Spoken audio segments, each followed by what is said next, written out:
I appreciate your time today, sir, and it's an honor to sit down and you give me your time with everything. I really do appreciate it. I've got lots of time, so I like talking, so we're in a good space. Absolutely, absolutely. So like I said, you told me you were born in Punxsutawney, Pennsylvania. It's about 2 hours away from where I am currently. What was what was your environment there growing up? Can't be too far off from where I am. Yeah. Well, Punxsutawney, that's where I was born, and my dad died when I was 10 years old. Okay. Then my mom moved us to Philadelphia, which was a big change, from a small town to a big city. I didn't like it at first because, I played Little League Baseball in Punxsutawney and, I was an all-star. But ultimately, I mean, it was terrible that my dad died. But moving to Philadelphia turned out to be okay for me, but when I was 17, yeah, I was, or maybe 16, I went to Northeast High School in Philadelphia. And my mom, I had a stepfather that was a terrible situation. And being as young as I was, I told her, I said, he was taking her Social Security checks that are meant to use on her children, me and my sister,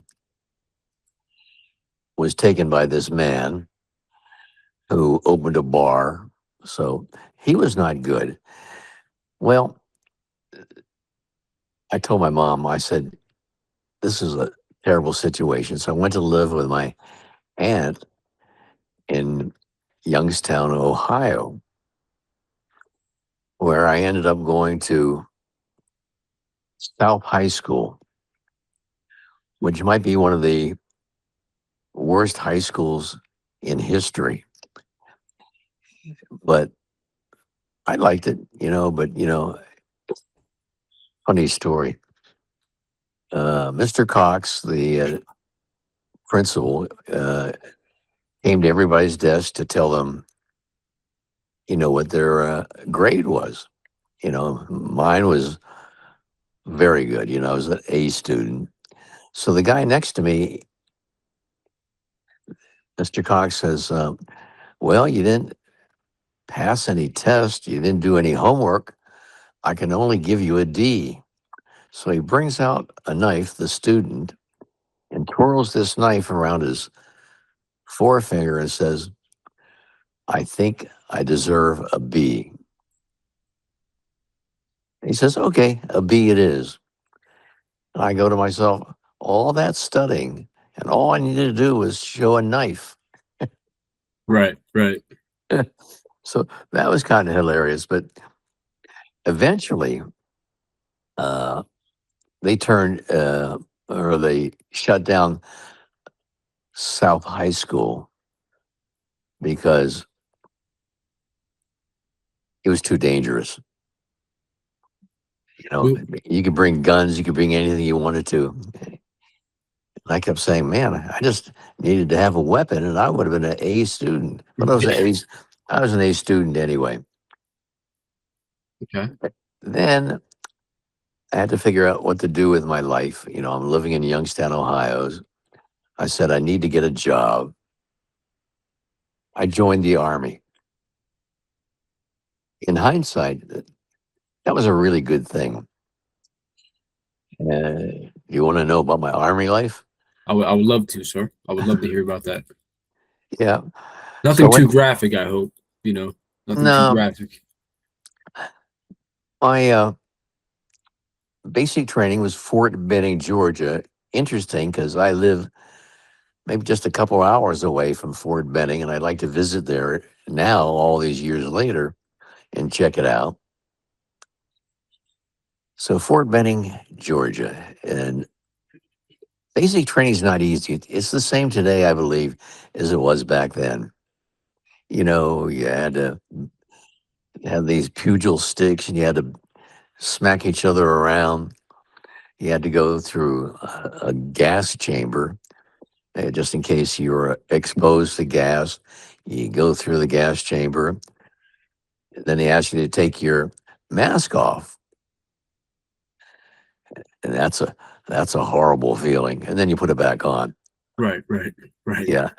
There were a lot of things with basic training. You had to crawl through mud with your rifle, and then they would say, "Well," and it was wet, and they go like, "We haven't necessarily got all the snakes out of there." I said, "Okay," but they're trying to scare you. It didn't scare me, but they were firing live ammunition over your head.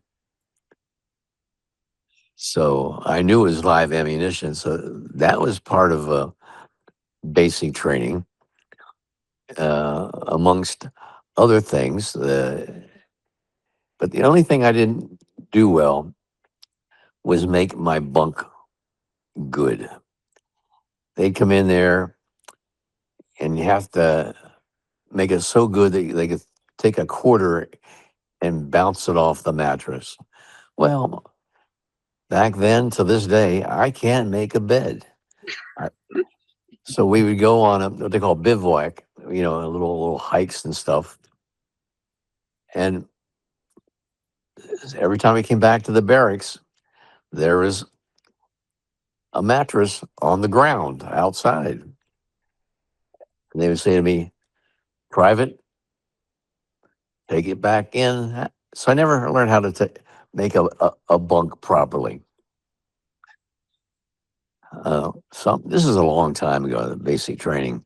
right, right. Uh, and as I said, everybody goes, I think, I haven't looked it up, but the same kind of things, the gas chamber, the fighting with those, what they call pugil sticks. Yeah, it didn't bother me. But my Sergeant Hernandez, thought I was overweight. And he would take me on like a 5 mile jog. I mean, it wasn't 5 miles, but it was l- a lot where I was out of breath. Then we go on these bivouacs, and I don't like straight water. So in my canteen, I'd put this powder lemonade in there, right? And when I was drinking my water, aka lemonade, I would go. So the sergeant came over and he goes, "What do you have in there?" I said, "That's water." And he took a sip and he goes, "That's not water." So then I had to do KP duty, and that's kitchen patrol. Okay, okay. So to this day, I believe I am the leader of all time, of number of times doing kitchen patrol. I got KP one time while I was doing KP. They came into the kitchen, and I was eating fruit while I was on KP duty. So they said, "You just got more KP duty." So I spent more time in KP duty and missed a lot of the exercises that we were supposed to go through. So, and then I was a smartass. And guess what? I'm still a smartass. And they didn't like that. Uh, but every morning, 5 o'clock, I won't describe what they would say, 5 o'clock, grab your, what, shower, crap, say the same thing every morning. We would have tests, A, B, C, D, but I memorized all the questions. So we were in the meeting room or whatever it was, and then they would go, "Okay, question one," and I go, "A." And they go, right. Okay. Question two, C. So I memorized all this stuff. He says, get out of here. You know it. You know it. You're throwing everybody off. So I go out and I go, I got time on my hands. And one thing that you were not allowed to do was go to like a food truck, right? You had to eat the army food. So what did I do? I went to a food truck. I got myself a hamburger. I put it in my pocket and went back to the meeting room. Well, I guess not. I guess whoever our instructor was said, "What's in your pocket?" I go, uh, "Just I'm just put my hand in my pocket." He goes, "Empty your pockets." Well, he found the burger. So that got me more KP duty and running and more. Let's run some more. I go, okay. Uh, it's been a long time, but basic training wasn't easy. Uh, but they got me to the point where they said, first thing you do when they ask you to volunteer, don't ever volunteer. They'd say, okay, who knows how to cook? Somebody raise their hand. They go, okay, go clean the latrine. Who here knows art?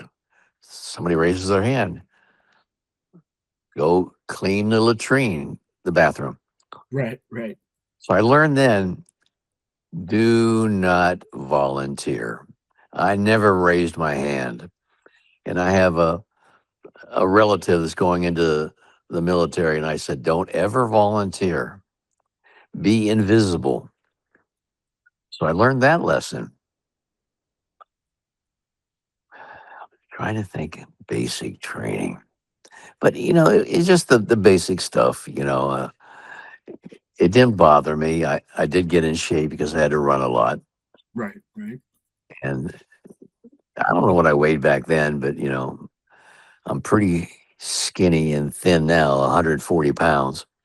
I could have saved myself a lot of grief if I was that weight back then. So Now, lots of did you have any opportunities to go back home from time to time in Ohio at that point, or were you just all down there? uh, no, they have what they call TDY, uh, but I had nowhere to go, so I just saved up that time. Right. Uh, TDY, you can travel, and there's so many aspects of this career. But I remember I was a softball player and a good one, and I worked for CIAB. This was my advanced training, counterintelligence analytical board. I hated it. You just analyze documents all day. I said, oh no. And that's going to be my life through the rest of my career. Oh, this is boring. Well, my softball coach, Lenny Canute, who had played with the Detroit Tigers at one time, said, we got practice today. I said, I can't make it because I'm working. He said, well, you want to get out of there? I go, I'd love to get out of here. Somehow he pulled the strings. I got out of there. And ultimately, I ended up in the Pentagon being a liaison officer. And that was easy work.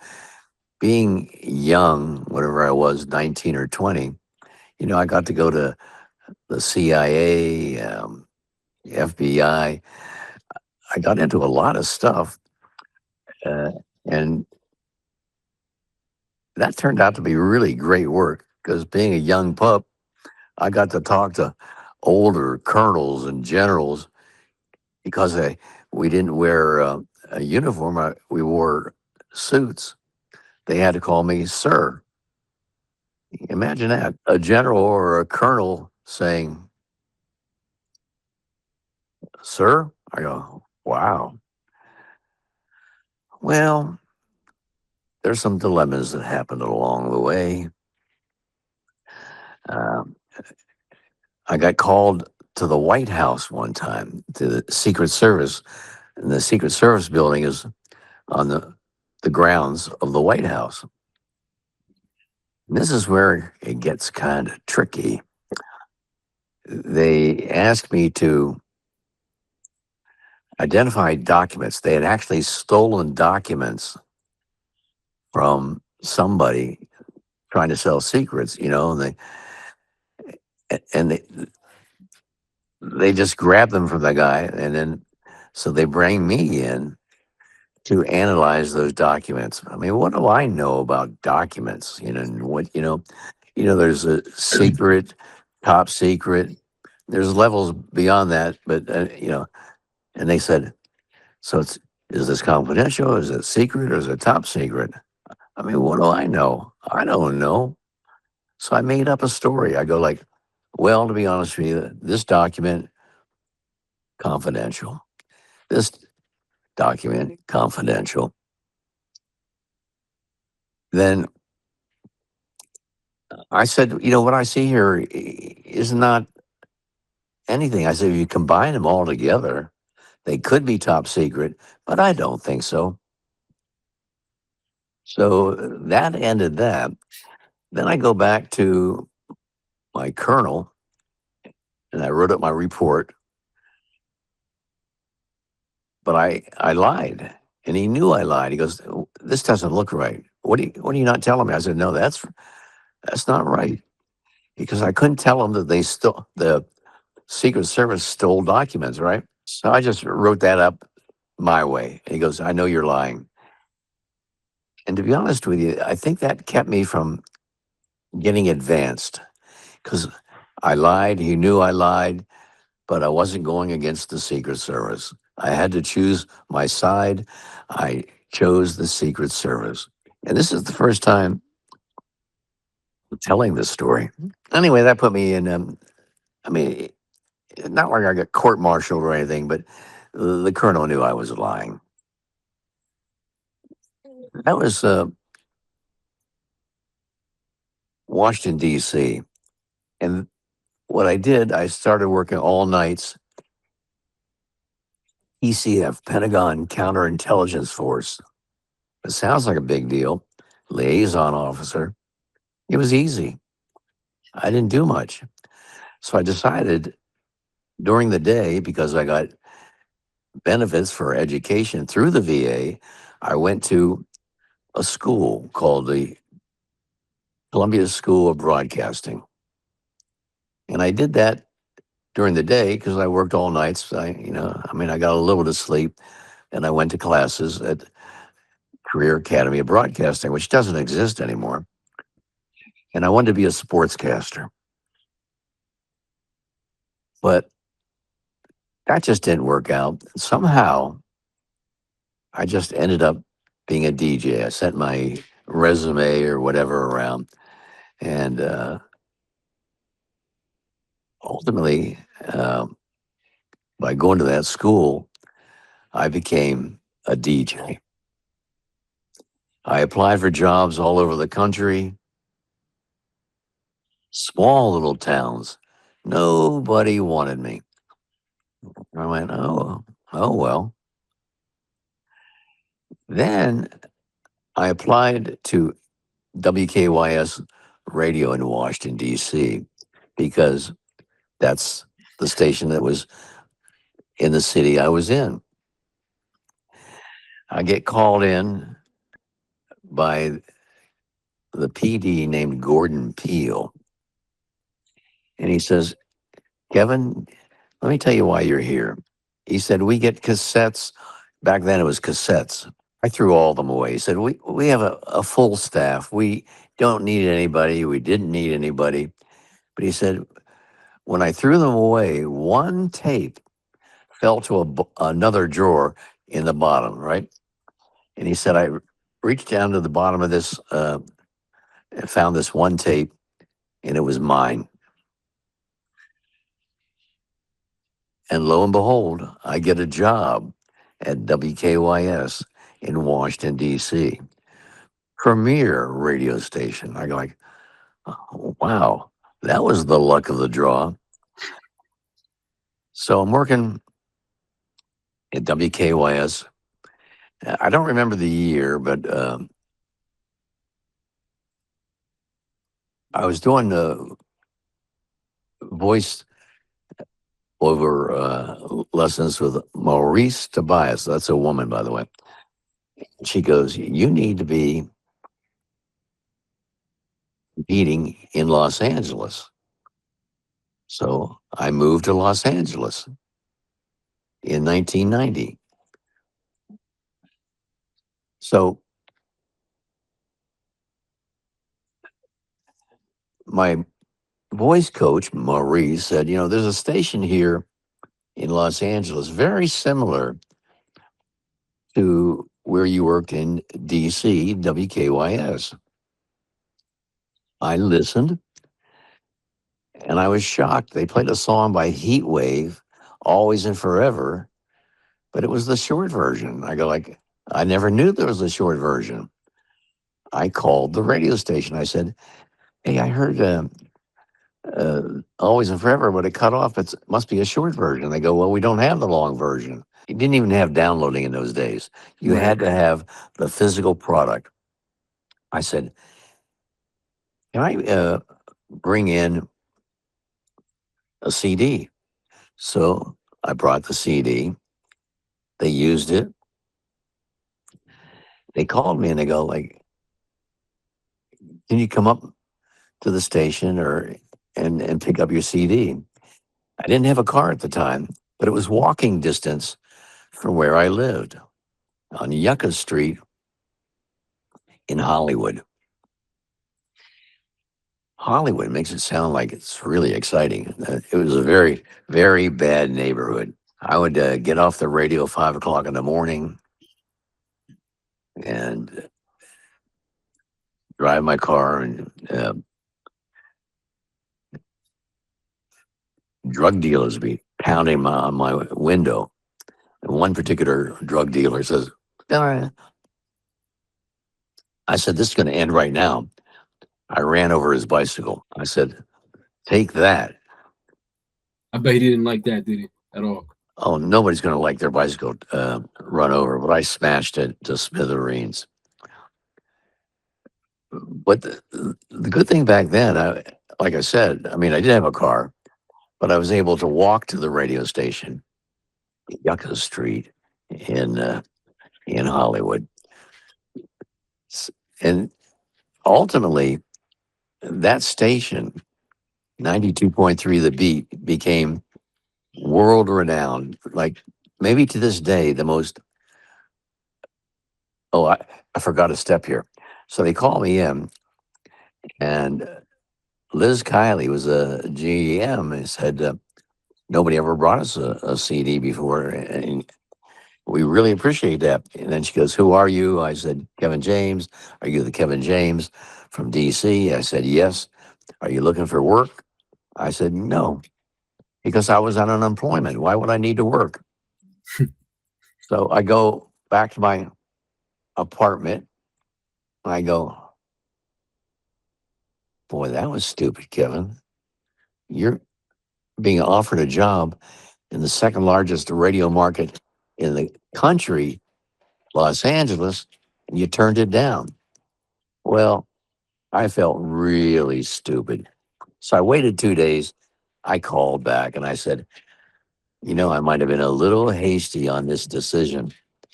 I said, can I come back in? So they said, come on in, bring a tape with you. And the PD, Mike Stratford, said, what are you looking for? I said, well, I've always done Sunday nights. I said, that's, but I can do others. He said, that's what we're looking for. We need a Sunday night DJ. They hired me. And Sunday night became Saturday and Sunday. Then I became the fill-in for Diana Steele during the day. So and back in that station, they had really amazing DJs. John London and the House Party, Theo, who was the most famous DJ ever at the station. And I said, wow, I'm among royalty. But my show did really, really well because back in those days, you could pick out your own music. And they never controlled me. They said, we don't like what you play, but they kept saying, excuse me, you're playing East Coast music. I go like, I'm just playing music, you know? Right, right. And It's interesting. It's interesting they called it East Coast music at the time. That's very interesting. yeah, I said, I'm just playing music. Then they said, Kevin, you have to realize what the demographics are. They said, you're playing to a mostly African American listener. That's only 20% of the population. I said, what's the rest? They go, Spanish speaking. I said, you know, stations, or they did, spent $400,000 on research. I don't know what that means. So I said, I'm going to do my own research. So I went to every Spanish speaking area that had a record shop. I went to the record shop and I saw what people were buying. I'd follow them to the register and I said, and they go, excuse me. I said, oh, I'm not stalking you, but I just want to know what you're buying. And, you know, and it turned out that almost all of it was R&B, even though these were neighborhood Spanish speaking clientele. I said, oh, that 20% just became 80%. I said, I'm doing the right thing. I didn't tell them that, but then I realized they were wrong. They spent $400,000 on research. And what did they find out? You know, I Right. found out by going to stores. I said, pay me $400,000. I'm assuming when you said that they did research, I'm assuming maybe they're trying to figure out some sort of statistics. Yeah, and they had actually listening parties, and they would go play music for these people that were selected, and they got paid to be part of this panel. That is very interesting for that time. Yeah, I do have and to say. I had a problem with it because they just played the stuff they played, the normal stuff, but they didn't play any of my stuff. And I said, that didn't do me any good because you just picked out what you play. I said, if you picked out what I play, I'd like to know the results. Well, they didn't do that. Ultimately, I just did what I did, and I still do what I do. I play my brand, and by the way, what I play is mostly '70s R&B. Uh, I'm a very big proponent of rap, and you know I work with Snoop Dogg, Daz Dillinger, Corrupt,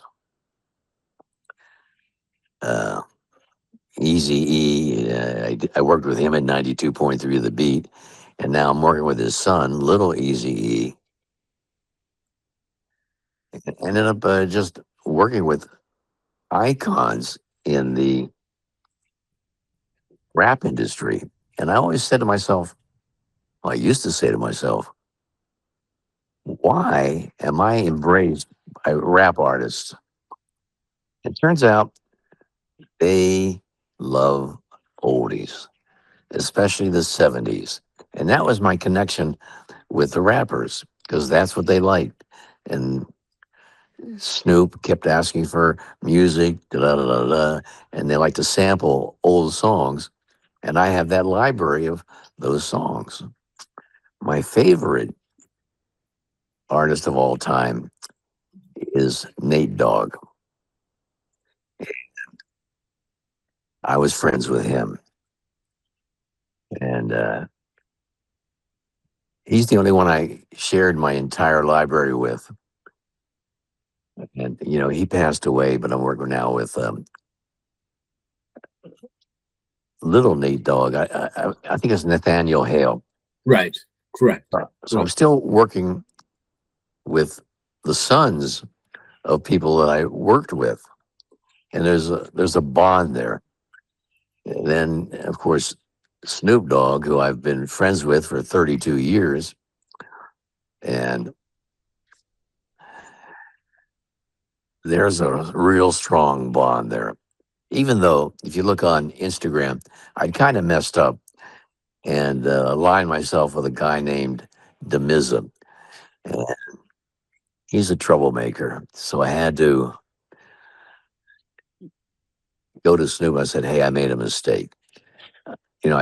I said stuff with this guy, and he took it out of context. People always say that, but they did. And if you look on Instagram, I posted an apology to Snoop Dogg to say, I got roped into an association that I did not want to be a part in. And so I'm divorcing myself from this guy named Demiza. And the good thing for Snoop, he was thinking about hooking up with Demiza in some projects. But since this altercation, it worked out for him. He's not going to do anything with him. And now we're on very good terms because, hating myself, I've been friends with Snoop since 1994. So I repaired that relationship. And today I'm expecting a call from Corrupt and Daz Dillinger. Oh, by the way, interesting note, Daz Dillinger, Corrupt, goes by Young Gotti. Yes. Yes. So why does he go by that? Where did those names come from? Tupac. He was infatuated with the mobster scene, so he gave Daz, forgetting his name, but he gave him the name Daz Dillinger. He gave Corrupt the name Young Gotti. That's interesting, isn't it? Is Daz based off of the name escapes me, but Johnny Depp played a Uh, gangster in Public Enemy. yeah, no, John Dillinger, the big time criminal, John Right. Dillinger, Right. and uh, Johnny Depp played him in Public Enemies. okay, then Yes. Young Gotti was John Gotti, another mobster. Right. Right. So that's what Tupac's line of thinking was. And I met Tupac because we all of us uh, recorded at Can-Am Studios in Tarzana, California. And that's where I met Tupac. Everybody, Snoop, Daz, Corrupt, they all at some point worked out of Can-Am Studios, Tarzana, California. Now, how did you for Snoop Dogg specifically? What was the first time meeting him like? That was Martin Lawrence is a friend of mine from Washington, D.C. He used to listen to me on WKYS when I was there. I used to go to the taping of the Martin Show. And this one particular time, we're eating food after the taping, and not good food. They call it finger food. Right. Right. It's so small, if you chew the wrong place, you chew your finger. I think that's why it's called finger food. Anyway, there's a guy slumped in a director's chair off stage. And I said to myself, I go, self, why is that guy not participating with this? He looks lonely. I go down. I said, hi, he goes, I know who you are. You're Kevin Slow Jam and James. You need some S I need. I go, and by the way, that person was Snoop Dogg. And he goes, I said, if anything I got is music. I made him a DAT tape. You know what a DAT tape is? I do. I do. I've heard of them. I've never Yeah, actually had one in my hands before, but I do know what they it's are. it's a digital audio tape. So I made him a DAT tape of whatever it held. So I trying to remember oh yeah, so I made him a DAT tape and he said, meet me at Roscoe's Chicken in Hollywood, a very famous chicken and waffle place. I park my car, I run across the street, I give it to Snoop Dogg, and I went, uh-oh, meter maid. I ran across the street, too late. I got a ticket. Put money in the meter, went back across the street, and Snoop said, simply, I would have been there, which translated means I was too slow. Right, right. But that's what that music that I gave him, that's what started the ball rolling. Then he goes, I want to come to the beat. I said, okay. I said, but I didn't do this music for you as a favor for a favor. He goes, I really want to go there. Well, we decided to meet at the beat on Yucca Street at 9 o'clock, but he showed up Snoop time, 10 o'clock. So he comes in. I told him, I said, they might ask you to go on the radio, but I don't know. That might not be a good idea. He goes on the radio with Lisa Canning, who became famous with Entertainment Tonight. Goes on the radio with Lisa Canning. Then all H broke out because keep in mind who the security guard is. I always forget it. Michael Duncan Clark. Remember the movie Green Mile? Absolutely, absolutely. He was the security guard. Well, this guy breaks down the gate and comes, knocks on the door. I open the studio door, and he comes in. Is Suge Knight. He says, Snoop, I need to talk to you. They go into the little production studio, and it got loud. And then they finally came out, and Suge leaves. I said, Snoop, are you okay? Because why do you ask, Kevin? I go, I heard a lot of yelling, but none of those voices was yours. He goes, oh, that was Suge being Suge. And what that little meeting had to do with whatever it wasn't pleasant, And, Suge is in jail. Excuse me. And we know why he's there. He ran people over in his car at the filming of Straight Outta Compton. Apparently, running people over is not legal. So, as you know, he's in jail. So the Suge goes away. Snoop, at one point was under trial for murder. He was acquitted by Johnny Cochran. But that's, my time frame. I supported Snoop back then, and I always do, always have.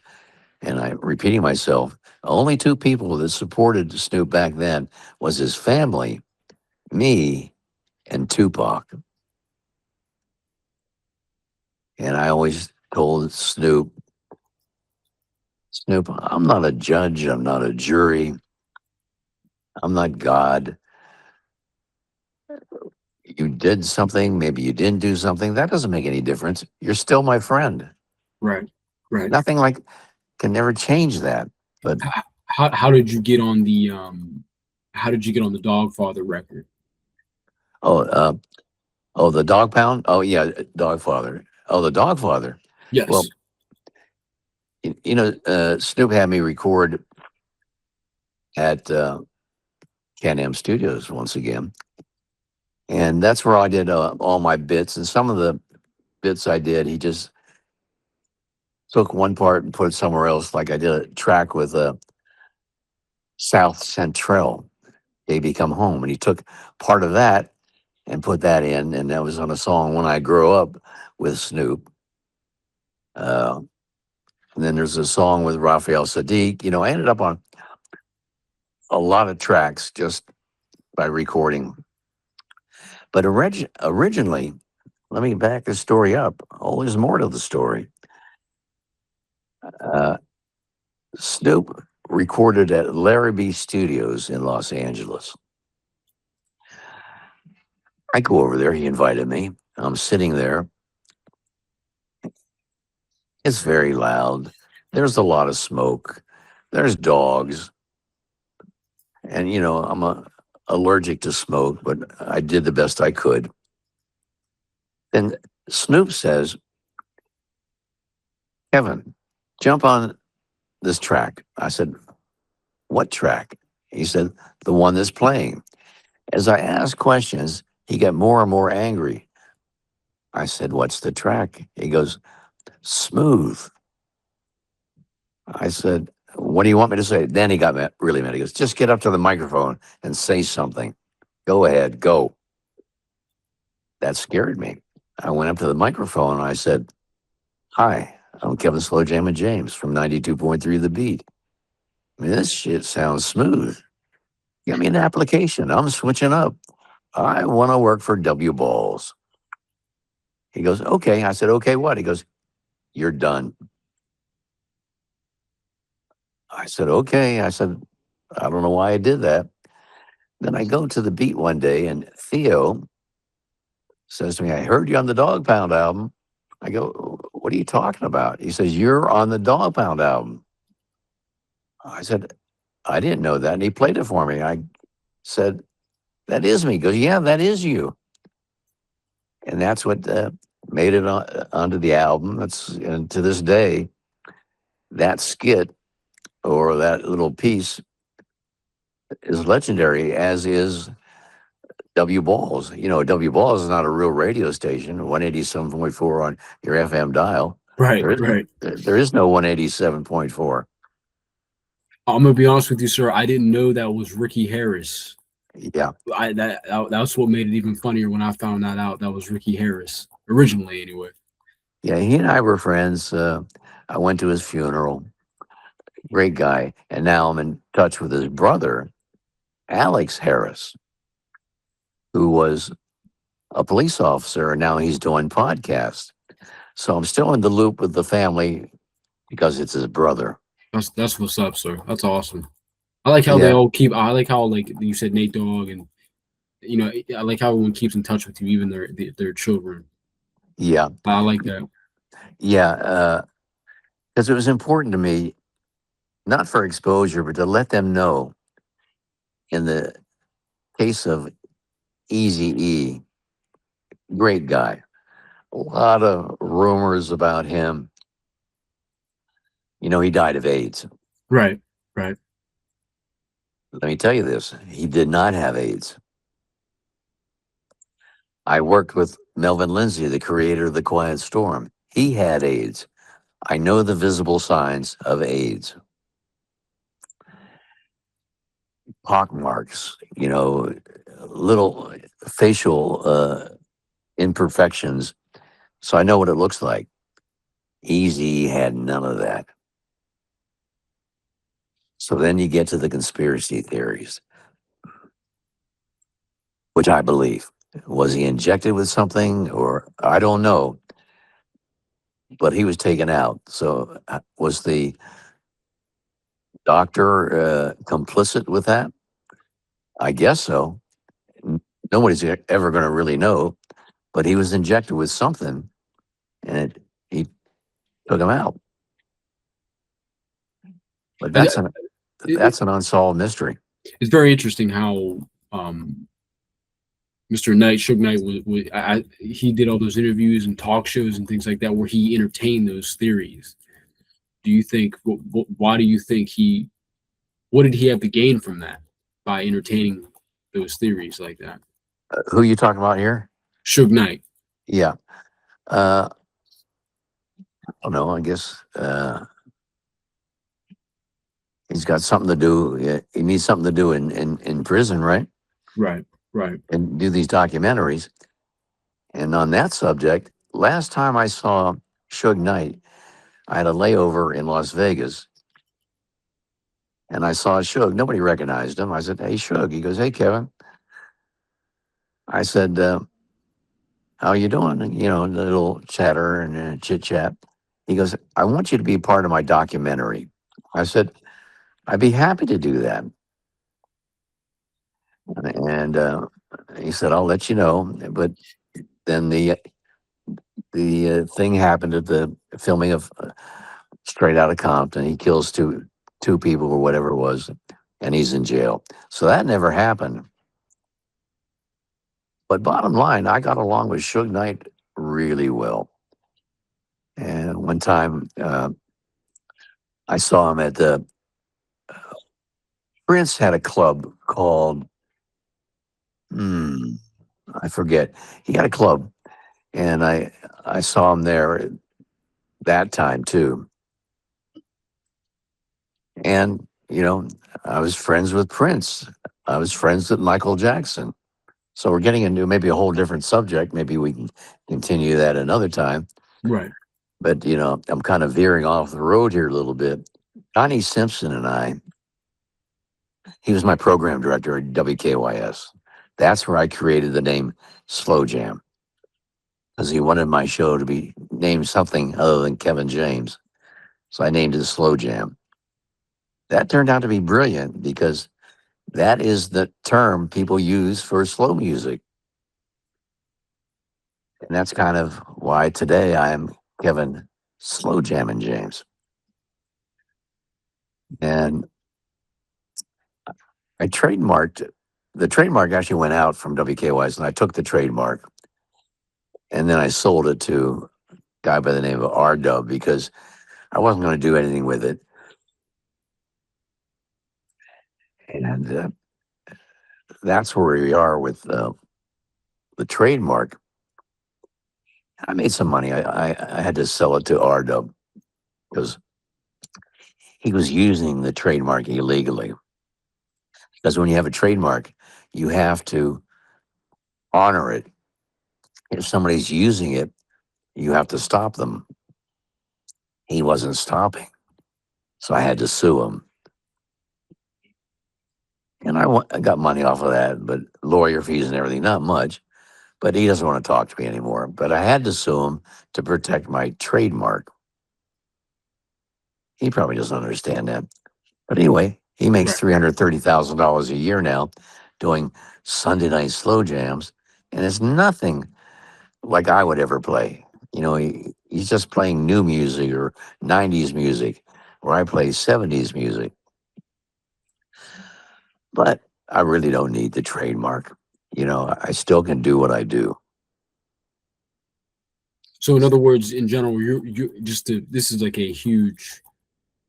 I don't want to say a summary, but you're one of those OGs that people like Snoop Dogg, Eazy, all these people. You're one of those gems to them that of how they found their samples for the tracks that they wanted to rap on.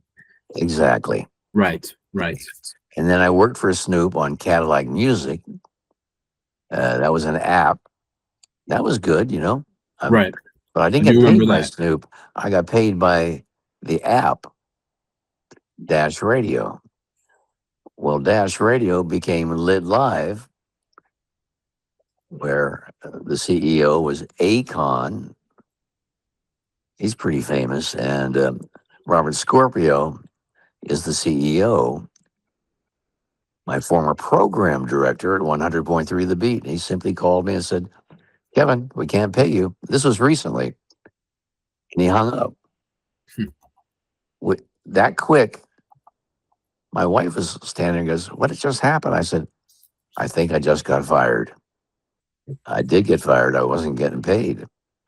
So everybody got nailed on that Lit Live thing. One guy named J Love lost his house. Just all the people that had worked for Dash Radio basically got fired by Lit Live. And I feel bad for them. I can't even reach most of them. Their phone numbers have changed. That really that really bothers me because I want to know how they're doing. In fact, one of them I sent money to, and I'm not sure he ever got it. But I, I want to ask you something. I was doing a little digging just to try to get more research under my belt here. What something to the effect of what was the story of you weren't wearing shoes and Snoop came over and asked how your house was clean or so oh, clean or something oh, like you that. know about that? Yeah, yeah. How'd you know about that? I had to search through your Facebook, sir. I had to do more research. I got to be honest with you. Yeah. So anyway, he comes to my house. He said, "Kevin," that's when I lived in Toluca Lake. He goes, "How do you keep your carpet so clean?" And I look down at his feet and I go, "Look at the bottom of your shoes." He goes, "Oh," and he Okay. took his shoes off. Okay. Okay. He's, then, not too long after that, I go to his place in Toluca Lake. You know, he was under house arrest, and outside his door were all these shoes. I knock on the door. He goes, "Hey, Kev." I said, "What's with the shoes out here?" He goes, "I learned that from you. I'm not going to have them stepping on my carpet." You're gonna have to get a new carpet if you mess up the old one. You know. Yeah. So, yeah, people don't do carpet anymore, but I don't think. But then I go inside, and then, all those guys with no shoes on. I don't remember, were they barefoot? I don't think. I think they had socks on, but I guess I taught them a lesson. Right. Right. And cleanliness is next to godliness, and that's one thing I didn't. To this day, if I had carpets, you got to take your shoes off when you come into my house, and Right. that's Right. exactly what he did. I have to. I don't know if you. I'm assuming you did, but that I have it on CD here. The Missionary album he just released with Dr. Dre. That has to be, in my opinion, that has to be top five of his Yes, albums. The drums on that, sir, are. I like how it's cinematic. They took a like that's probably one of his. I wanted to ask your opinion on that record because it's a recent record. which record is it? That's the Missionary album they just Oh released yeah, together. it's really good, but I think that was done digital. These days, everything's done digital. But back in the day, that's why I love my '70s music. There were real musicians. Right, right, They recorded in a studio with the guitar and the horn section and all that. That's why that music sounds so beautiful. right. Could you? I remember I talked to you about Luther Vandross the other day and the Change Glow of Love record. Could you kind of tell your stories with Luther and how Yeah, that came to be? yeah. Luther, I saw perform one time. I think at Meriwether Post Pavilion in Maryland, and the he performed, and I think that's when who was with him? Maybe Alicia Keys. I can't remember who was at that performance, but I was there. And Luther came to the beat one time, and I asked him. I said, Tell me about if you don't mind, about the song, and I'm going to forget the name of the song. It escapes me. Oh, it was on a soundtrack too. Let me think. Luther Vandross. Anyway, he had a song that was on a soundtrack, but was never on his album. And great song. And I said to him, how come that never made it on an album? And he just ignored me like I didn't exist. I said, oh, well, chalk that up to like an arrogant person. I didn't ask him anything after that. That was the Luther story. And I don't know what his sexual preference was or anything. None of that ever matters to me, but Right. Right. all I know, he was rude. He had a really bad problem with diabetes, right? Towards the end of his life. Yeah, I believe so. Yes. Right. Right. I don't know if I don't think I've ever heard you mention, but have you ever come across Eminem? Do you have any experiences with him? I have not, even though Eminem is maybe one of my favorites. Yeah. The way He the way he raps, that's amazing. right. And how many white rappers are there? Right. Okay. How many good ones are there too? You know what I mean? There's not too Yeah, many of them. I like how his rhyme schemes, the middle of the rhyme scheme, it could rhyme with the end or the beginning. It's very intricate stuff, and I don't think a lot of people, especially my age, catch that. You yeah. know, I think I he's don't too hard on know if, himself too, to be honest with you. yeah, I don't know if he knows me or not, but I'd like to meet him someday because he's right up there. If not the number one, he's right up there in the top three. And I love Daz Dillinger, Yes. not just because I work with him, but him and Corrupt as a duo on the Dogg Pound. I love them both, and a little bit of bias there because I know both of them. Are we gonna get the Dog Food 2 album, sir? Are we gonna get it? I'm going to have to ask him that. I'm I'm seeing what's online, like postings about it. I would love that. I would love that. Yeah, yeah, I'm going to find that out today because I wouldn't be surprised if they asked me to do a little skit on that. That would be awesome. That would be So awesome. all these skits, I don't go into a studio. I do it on my phone. There's an app called Motiv, Motiv. I just talk into my phone, record it. It makes a file. I take my file, name it, and like switching lanes or whatever, and then I send it off to either Daz, Corrupt, or whoever I need to send it to. But none of those were ever done with a microphone or anything. It was just on my phone, except when I was in the studio at Larrabee Studios, I was on the mic with Smooth. So that, but it comes out the crystal clear either way. Right. Right. I do. Do you have do you have any more Snoop stories? I would love to hear more. He's one of my favorite artists, sir. So I gotta ask. Yeah. Well, I think I mentioned it already. We had a falling out because I responded to Demism. And I said something like, I really haven't talked to Snoop for years. And that was the truth. Well, Snoop knows everything. He's omnipotent. He knows everything, all knowing. And he got wind of it. And I go, uh-oh, I said something I shouldn't have said. I haven't talked to him, blah, blah, blah. And I had to clear the air. So just recently, a couple of days ago, I did a recording explaining myself. I said I was wrong.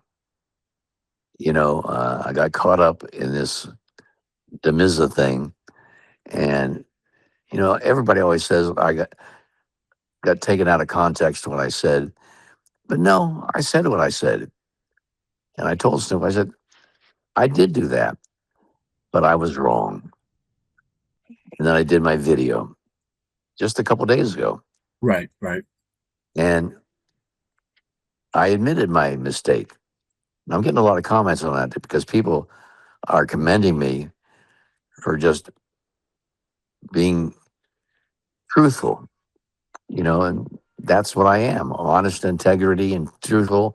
I admitted my mistake.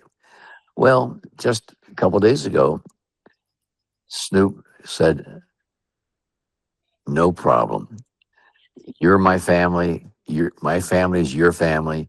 We're good. So it all ended up good. And if anything good for Snoop came out was he was going to work with Demism. Well, that's not going to happen. So all that ends well ends well. right, And right. that's where we're at today.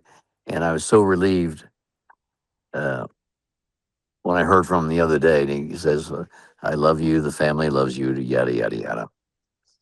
If you had to pick a favorite album of his, what would you pick? He has a lot of Well, albums, though. I think his first one, Doggy Style. Right, right. Uh, I'm going to say other ones that I'm on, like The Doggfather, Right. but Doggy Style's the best. It's just pure him. And my favorite rapper, hmm, I like Daz Dillinger. Daz is really good. Daz is Yeah. underrated in my opinion. He doesn't. I don't think he gets credit for his production a lot. I wish a Yeah. lot of people knew about that. And then there's problems with Daz and Snoop because Snoop wants his catalog. And Daz says, no, they're cousins, right? Right, right. And he said, I'm not going to do it. So I think they're still fighting over that.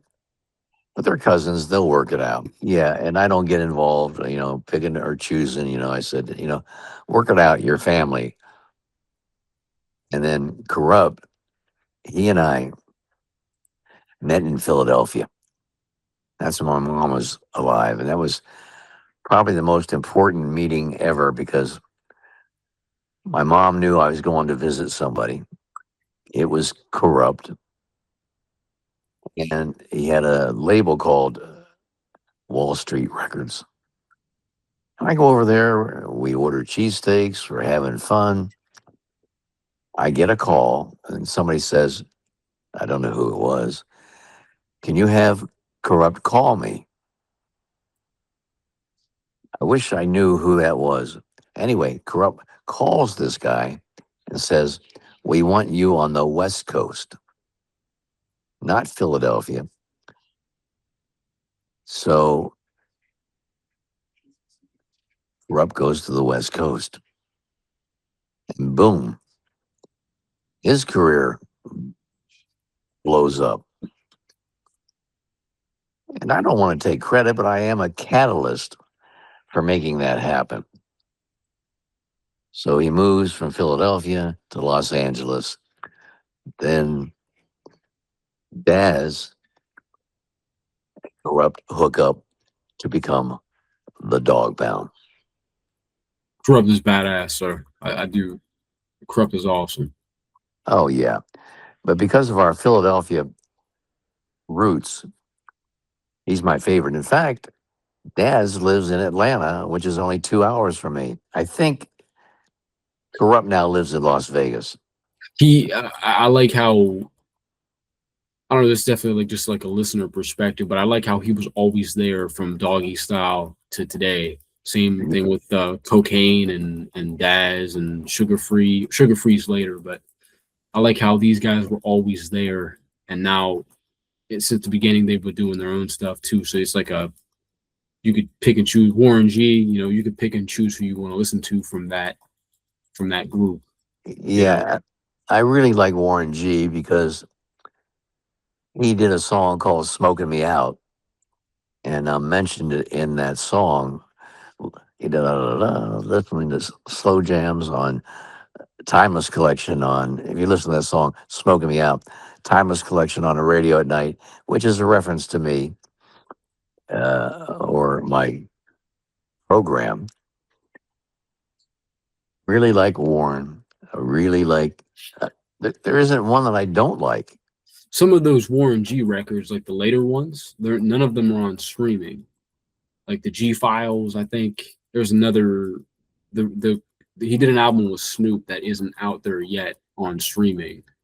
So Yeah. I hope one day they get that. I'm sure that's a rights issue somewhere, but Yeah. it would be awesome to get those out there, man, one day. Yeah. So all of them, Warren, Snoop. I mean, I worked with Dr. Dre.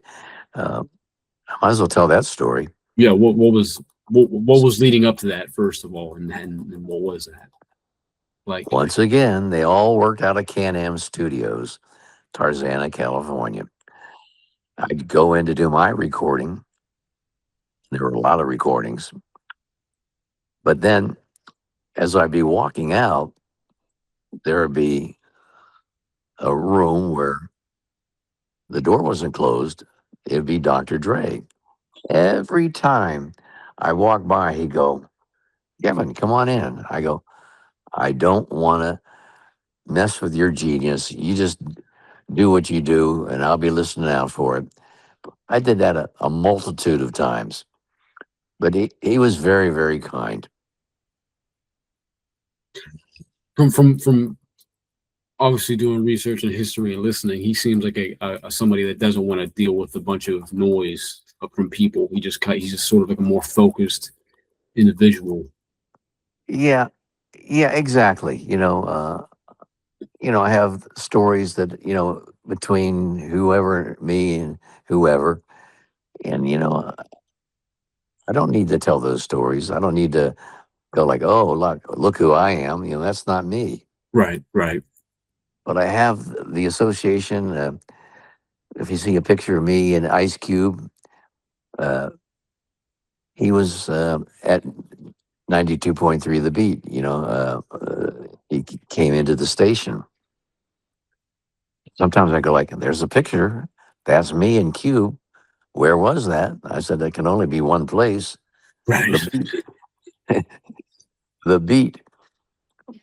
And so I reach out to all these people because I have some holes in my story just because I just don't remember. Right. But if there is visual picture proof, then I was there. I'm shaking his hand. It's not AI. Right, right. Yeah. What's interesting about him is I'm 24 and I was introduced to Ice Cube through his family movies. I didn't know he was a rapper. And then as soon as I saw him in the movies when I was in elementary school and did my research, I was like, this guy makes music. So it was, and that's how I discovered, NWA and Bop Gun that he did with George Clinton and all that. And Yeah. just I like how I like him, Snoop. I like how all these guys diversified their portfolios, and I think that's what makes them still last today. They didn't just do one thing, and I think that's really good. Same thing with you as a DJ. You mix it up and stay Yeah. relevant. At WKYS, I met George Clinton. Well, anyway, I have a signed T-shirt, uh, and he made a reference. I'll send you the pictures. They're in my studio. Like uh, he signed my T-shirt and with the dog, the Yeah, face. that's awesome, Uh, man.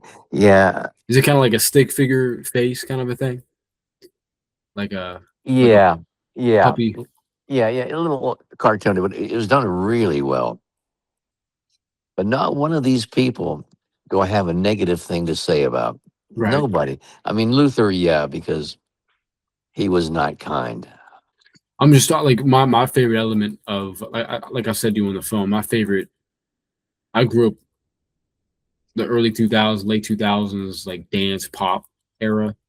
So when those rappers went to the pop sound, like the 2009, 2010 sound. I mean, when they went from the 90s to early 2000s to the like, what are your personal thoughts on that time period of music in Don't the like rap it. scene? I don't like it. I mean, I like rap. Oh, the '90s rap I like, Right, but nothing R&B after 1980 is no good to me. I mean, Bruno Mars and people like that. Charlie B. Real, who right, works right. for Snoop, is really good, and he and I talk. Uh, so there are some exceptions to the rule, but for the most part, and I didn't like really the '90s. I call them the windies. That's when they started whining. Keith Sweat. All those groups going. Did you Start, ever did you start ever have singing. any run-ins with uh like public announcement or R. Kelly during those early days or no? Oh no, the public announcement song. Not that I remember what it was really good. I want to ask you something else as well because I remember you asked me this the other day, but I think you asked me what I thought the first rap group was that was formed. I Yeah, thought I thought it was the Sugar Hill Gang, and you said it was the World Class Wrecking Crew.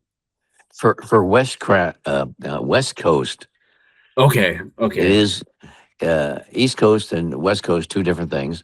correct. West Coast music was absolutely the world class wrecking crew. Most people don't know that, and Dr. Dre was a part of that. If you get a chance, listen to the song "Lovers" by World Class Wrecking Crew. Uh, Weird because Dr. Dre doesn't sound like Dr. Dre. Sounds really young. Uh, Michelet, the R&B singer, was from World Class Wrecking Crew. She was great. She is great. Yep, and Ren and you have to look up all the members of a World Class Wrecking Crew. Right, right. And Lonzo Williams, I interviewed.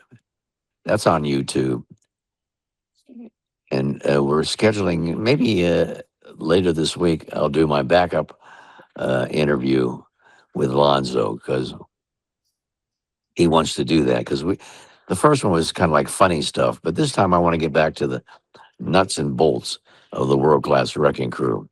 You know how they introduced us to music, West Coast music. That I'm going to ask the gritty, nitty gritty stuff this time. So I'm going to do that. Hopefully, maybe this week I'll interview them through uh, Facebook Live, whatever we use. I would love to. I would definitely love to check that out, sir. I Yeah, would be looking forward to that. Absolutely.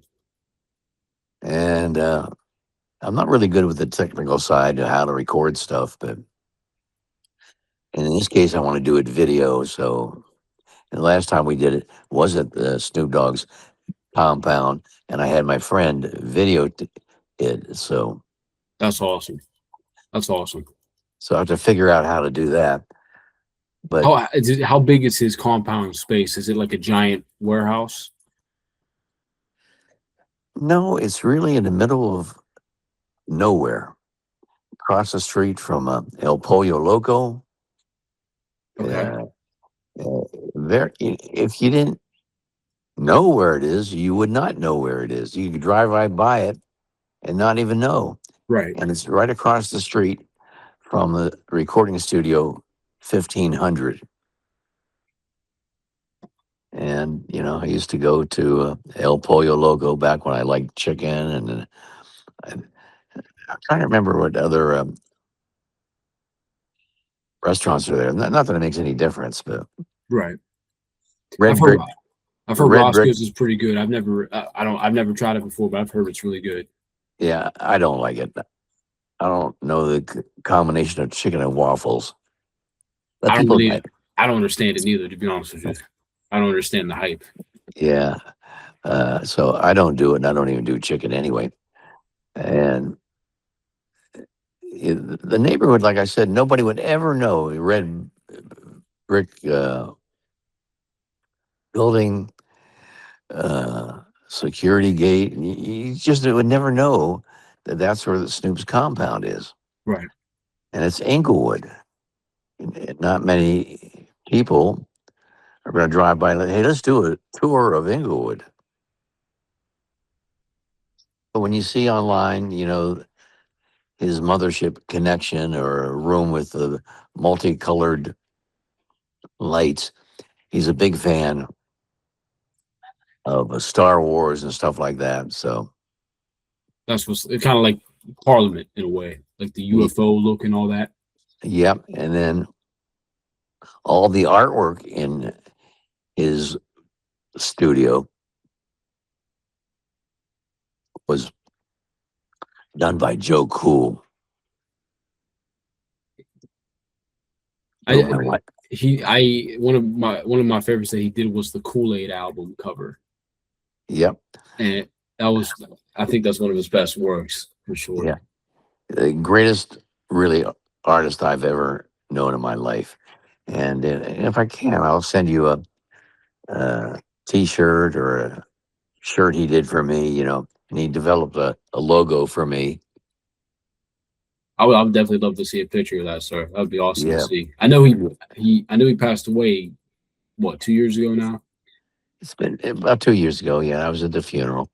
Just definitely legacy for sure. Yeah, so it's pretty amazing at your tender age. You know all this stuff. I grew up listening to a lot of those albums. I heard the next episode. I don't know if you ever saw the Kangaroo Jack, the live action Kangaroo Jack. No. The track that they sampled for the next episode was in that movie. So I found the next episode through that movie, and then Snoop Dogg was in Racing Stripes, the zebra and a horse race movie. Yeah. And after that, I was like, "Yo, this is like pretty, whatever this is." And then it just from there. Documentary was the I didn't know Doggy Style until I was like 13 or 14. So I grew up on Malice in Wonderland and Documentary and all those albums. Yeah. So I went backwards, but it's pretty timeless, man. I have to be honest with you. Yeah. You should know all this stuff because I lived it. Right. I excuse me. I You viewed it. can't remember everything. You know what I mean? There's so much stuff going on. You can't remember everything. Yeah. But I vividly remember recording for the Dogg Pound. That you know what I wish the dog like I said, ask about dog food too, because that dog food album is I somehow I think it's underrated. I don't hear too many people talking about it. Well, those that know, and those that know, oh, excuse me, they they know, Right, like and right, that's because before something happens, something preceded that and preceded that. right. This album was preceded by this album, by this album, this album. Oh, I want to just so I don't forget while I have you on here. The Wash is also underrated as well. Oh yeah. That whole album and the movie is underrated. That whole thing. Oh, I love that movie. What was his name in the movie? The Wash. Uh, let me Google real quick, actually. Which are you talking about, the actors or the character names? The actors. You obviously had Snoop and Dre, DJ Pooh. Yeah, yeah. DJ Pooh was on the track for Smooth. Right. That's correct. That's very correct. And C Style and people like that. Nobody talks about the Wash. I got it on DVD, and then what was it? Snoop Dogg's Hood of Horror. I saw that was kind of crazy. Yeah. But yeah, no one talks about the wash. That's it's not as good as Friday. I'm gonna be honest, but it's a good wash to see. You know, Yeah. Bones as well. Oh, yeah. Bones. Snoop came to visit me at my place in the Hollywood Hills, my little concrete $600 apartment.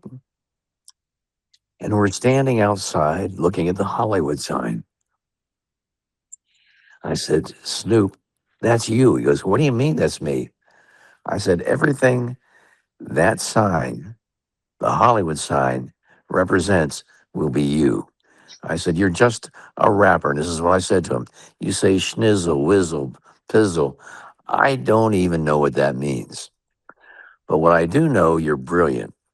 And whatever that Hollywood sign represents, and that represents movies, comedy, whatever, whatever that the Hollywood sign represents, that will be you. And he goes, you really think so, Kevin James?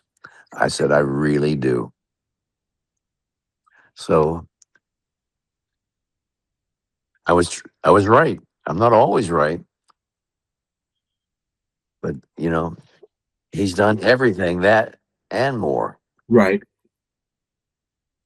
Just the one last thing I want to ask you for today, so I've taken enough of your time today, is the title track called "Slow Jams" by Kanye.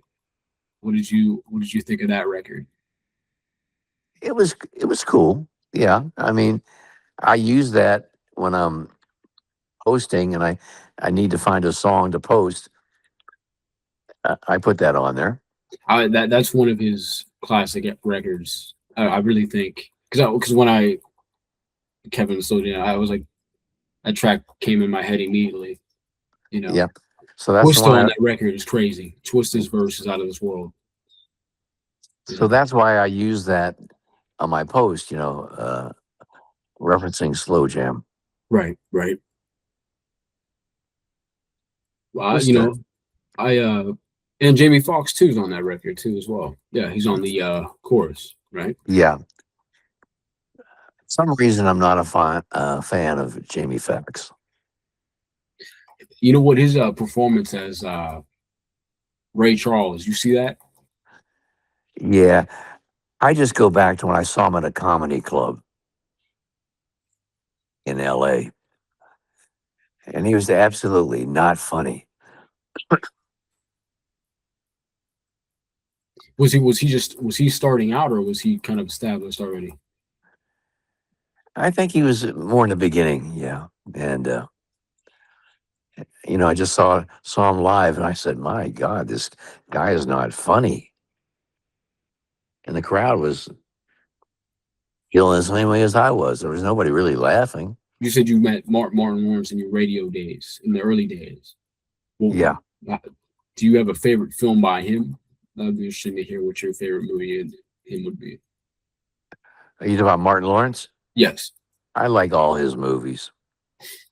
The ones with Will Smith are right. great. The Bad Boy films Bad Boys too.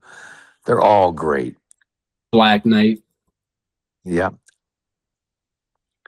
and that's probably prejudice on my part because we're friends. And he called me the other day, and but he wasn't feeling well, so Right. I said we'll talk another time. So I'll call him today. Put the good energy out there, sir. We all got good days and bad days. That's all. You know. Yeah. So my career has not been strange, but very fruitful. Uh, I feel like a lot of people can't say that. You know what I mean? yeah, And I'm appreciative that you've given me your time today. Honestly, I really am. and I do this for everybody. Right.